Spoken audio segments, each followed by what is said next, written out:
n'osons pas embrasser le confort plus grand qui vient. Les belles promesses qu'on a devant soi. On n'ose pas, parce qu'on se dit, on est déjà bien là, il ne faut pas trop me bousculer. Non. Et ce gouvernement, il aura été encore celui qui, malgré tous les coups, aura le plus défendu l'État. Il y a eu tout un affaire des projets. Mais regardez les expropriations. On ne fait pas les expropriations pour le plaisir. Ce n'est pas pour le plaisir du président du gouvernement. C'est pour le bien du pays.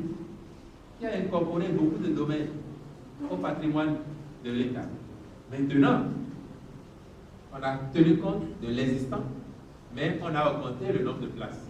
Parce qu'on sait qu'à terre, on va prendre d'autres personnes, notamment les gens qui vont à Dantopa. Il y en a qui quittent peut-être, qui habitent tout près, mais il y en a qui quittent peut-être Calavi pour venir. Non? Demain, comme il y a des marchés de proximité, c'est le même commerce. Elle n'a plus forcément besoin de venir là-bas. On leur fait des places. Et Kourounou ne remplace pas intégralement Dantopa. Kourounou absorbe une partie, ce qu'on appelle le commerce nord, pour les dames, les bijoux, vos palmes, vos perruques, les sacs, les chaussures. Kourounou, c'est ça. Et Kourounou, c'est une galerie marchande. C'est ce qu'on appelle un mall. Un mall. Maintenant, tout ce qui est commerce de gros, c'est ça qui va au marché de gros. Donc, on a compartimenté pour que ça se diversifie et qu'on crée des pôles dans les quartiers, dans les arrondissements. Après, si je veux raisonner comme vous, dans ton parc, trouvez-moi, comme vous êtes des connaisseurs de Cotonou, trouvez-moi un seul espace à Cotonou qui est la superficie de Dantopa, même à moitié, et qui soit disponible, appartenant à la mairie ou à un privé où on peut loger les dames en attendant. Trouvez-moi un seul aujourd'hui en 2024. Il n'y en a pas. Sauf sur l'océan. On a beaucoup parlé de la route des pêches. Si on apprend aux gens à marcher sur l'eau, comme le prophète, on peut les installer en attendant et dire, bon, attendez, on va reconstruire au nord pour. Mais, vous devez nous faire au moins un crédit, puisque vous nous observez depuis 2016. Et vous savez que si on déplace dans ton parc, ce ne sera pas pour que le terrain soit nul. Au contraire, il va y avoir de l'activité économique. Il va y avoir de la prospérité. Il va y avoir des emplois. C'est ça la perspective.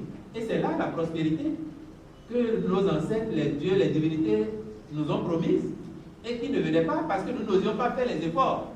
Une chose est que Dieu vous promette.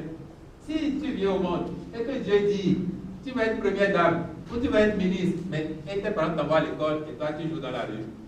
Il y a très peu de destin à la Mérogovoie parce qu'en ce moment-là, il faut lutter fort à l'intérieur du parti pour gravir les échelons. Si on dit ça, c'est une opportunité. L'opportunité, ce n'est pas encore la richesse. Il faut savoir la saisir, la transformer pour qu'elle devienne de richesse. Et je vous disais tout à l'heure, c'est ce qu'on n'a pas su faire depuis toujours. Et c'est ce que nous avons commencé à faire.